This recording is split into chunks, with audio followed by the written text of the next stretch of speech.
afford rent, getting gentrified. Marx in the house, about to tell you why. What up, y'all? It's a proud moment. We're finally getting to a synthesis of gentrification, something that explains all the madness that's going on around us. My biggest fear is that you'll leave this series with no clue of what gentrification really is and that it's too chaotic of a concept. In these last couple of episodes, we're going to take a look at 5 markers of gentrification. Some things will be a review, others will be a closer look at things we've only mentioned in passing. I think it's important to note that all I did to make this show is read a whole bunch of stuff and put it together. I didn't do any new research of my own, nor did I come up with new concepts. That'll be up to you to expand upon what I did here. Alright, let's get back to the program. We started out with a couple of simple questions, right? Like, why is the rent increasing like crazy? Why are people getting kicked out? Why are neighborhoods being gentrified? We then saw that the answer lies in the circulation of capital. This movement was that of a seesaw, with capital leaving the inner city to the suburbs and then moving right back.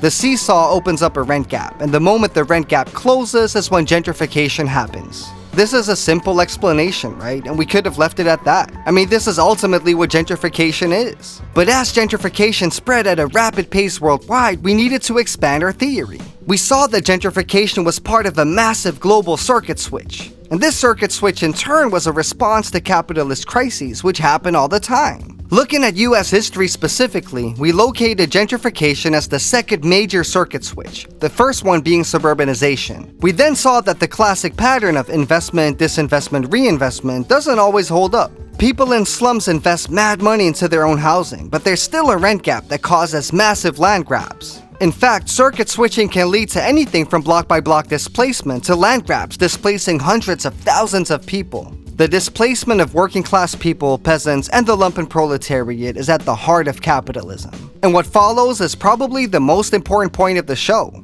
As long as there's capitalism, there will be gentrification. Let's sum up why.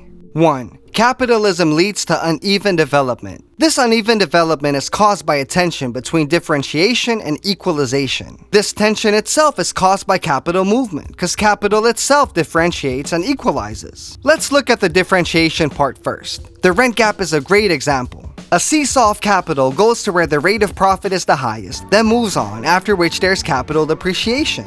Now let's look at equalization. Capital usually clusters relatively close together. You usually have a bunch of businesses close together, right? They don't tend to be located all spread out in a city, one by one. The same goes for apartment complexes. There's rarely an isolated one hanging out all by itself. So this is an equalizing trend. Capital clusters together. Another equalizing trend is monopoly capital, which forms through centralization. But there's a problem. Most capital that clusters together and centralizes is fixed capital. And capital needs to circulate, remember? So capital that's stuck in one place is no bueno. This is why its devaluation is a problem. And because capital clusters, it's a place-specific devaluation. So in a weird way, this equalizing tendency then leads to a differentiating tendency, because capital goes somewhere else. But there's another equalizing tendency, a much more intense one. Cause yes, capital may destroy everything in its wake, but it does so on equal terms. The whole world has become capitalist. Yes, the whole fucking world. This means that the whole world operates according to capitalist laws. And what was the formula for capital again? Oh yeah, MCM. And what's the core part of MCM? Labor. Labor physically produces the commodity. It's labor that capital takes surplus value from, which turns into profit. Capital has equalized the whole world according to this formula. The whole world is turning into one giant exploited proletariat. Societies are governed by exchange value and surplus value. And listen, as always, the capital movement I've been discussing is a general tendency. Because if there'd be nothing trying to constrict the laws of capital, then whole nations would devaluate and become rich again. But we all know the imperialist core stays rich. So okay, differentiation and equalization are problems. And we can see how this pattern opens up the possibility for gentrification. But how does capital deal with its equalizing and differentiating tendencies? 2. Fixed capital continually has to be destroyed under capitalism. Alright, in order to survive under capitalism, you need 3% growth. 3% compound growth.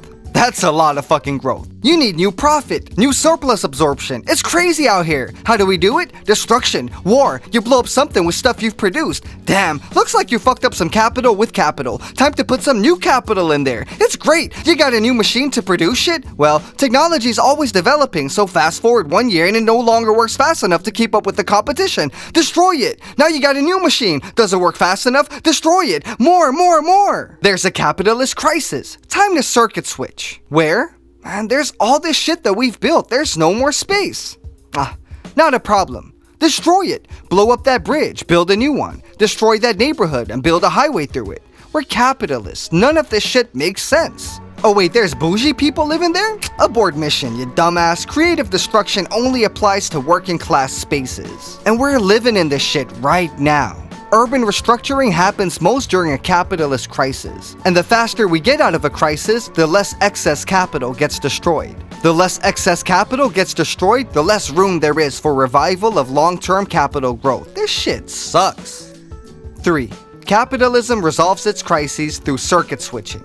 Now, housing and urban development used to be a cute little industry. But with capital all loose and up in everyone's asshole, real estate has a new prominence in relation to industrial capital.